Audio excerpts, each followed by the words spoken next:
Hey guys, Will here with Nightmare Narrative, and today we're going to take a deep look into humanoid giant skeletons. And I mean, with the extreme rarity of giganticism only affecting 3 in 1 million, it's surprising how often that giants are spoken of in the Bible, Native American folklore, and all across the world.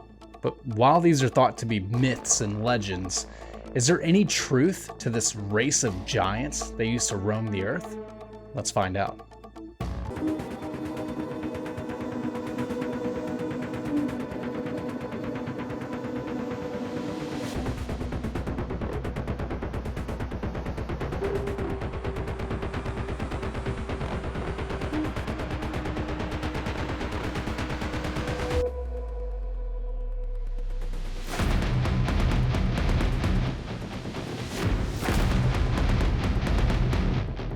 Hey guys, Will here, a paranormal investigator, and let's look at the story of giant humanoid skeletons being found in the mounds across America.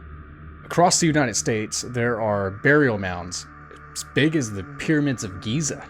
The Cahokia and Monk's Mounds in Illinois and Missouri are thought to have been built around the same time that Christopher Columbus sailed to the New World.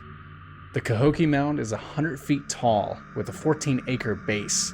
The Monk's Mound is 1,000 feet tall, and what makes these mounds so unique is the giant skeletons that were found inside them. The historical record certainly seems to support this reality, as over 1,000 of skeletons were found across America and were reported in newspaper accounts and magazines.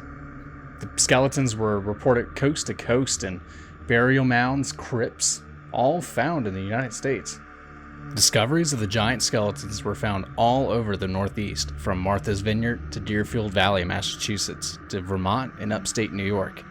Other reports of the discovery of buried giants were also found in the South, Midwest, and West Coast. In the Ohio River Valley, a report from a local paper that was backed up by the Scientific American found bodies of several giants buried under a 10-foot tall mound. One female skeleton was found holding a 3.5-foot long child. Another of the giant skeletons was buried in a clay coffin, and an engraved stone tablet was also recovered. The Chichasaba Mound in Arkansas is another example of finding gigantic skeletons in mounds. The 12-square-mile mound had its name taken from the chief of the Shawnee tribe, who was essentially known to be a giant with incredible strength. Chief Chickasaba lived in the area of Arkansas, and when the mound was uncovered, the skeleton of a massive human being was found. Subsequently, other skeletons, up to 10 feet tall, were unearthed in the same area, all with similar burial artifacts found with them. Some reports claim the length of the skeleton's legs to be 5 feet alone. Other reports show large craniums of skeletons with double rows of teeth. Majority of these reports seem to have taken place in the 19th century. The overwillingness to believe is kind of why these stories picked up in the first place. See, back in the 19th century, there were a lot of hoaxes in regards to giant skeletons, dinosaurs. People were finding those things all over the place. So, was any of this real? And where are the bones? And it's even documented that the Smithsonian found 17 large, 8-foot tall skeletons. The Smithsonian Institute began purchasing these giant skeletons found by citizens. Many of them were hoaxes, but what about the real ones? The Smithsonian even had a division that was devoted to searching these mounds and looking for these giant skeletons. Some believe that they were just there to debunk the myth of giant skeletons, but are there any left? As far back as the 1500s, when the Spanish navigators were exploring the coast of the Americas, sightings of live giants were being recorded. 3 captains of Spanish ships reported these taller than average native people on their expeditions to America, as well as Sir Francis Drake, Captain John Smith, and several other notable eyewitnesses. In 1519, Spanish explorer Alonso Alvarez was mapping the coastline of the Gulf Coast, marking the various rivers, bays, landmarks, and potential ports, declaring that they belonged to the King of Spain.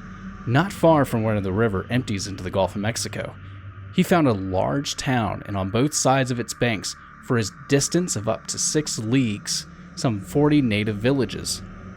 He also noted that other than giants, the tribes also had a race of tiny pygmies. He described the tribes that settled near the Mississippi River as a race of giants from 10 to 11 palms in height, and a race of pygmies only 5 or 6 palms high. So palms were a unit of measurement between 6 to 8 inches. So the giants range from 6'7" to 8 feet tall. An account from California in 1862 states, the Indian skulls with double rows of teeth are said to have been found not only abundantly on San Clemente Island caves, but also often still on the neighboring island of San Miguel. So could the double rows of teeth be real? Maybe, but it could be a few other factors. It could be that there's a phenomenon called supernumerary teeth, where you have an extra couple of teeth, and it makes it look like extra sets, or the teeth are so worn down that it looks like you have 2 sets of teeth. Most archaeologists don't believe in the giants. It's just folklore and myth. But some people claim that there's ample amount of evidence that supports otherwise. So guys, let me know what you think. Are there really mounds that hold the skeletons of a giant humanoid race that was here well before the Native Americans? Comment below and let me know what you think. And as always, thank you for watching, and remember, you're awesome. Take care, and have a good night.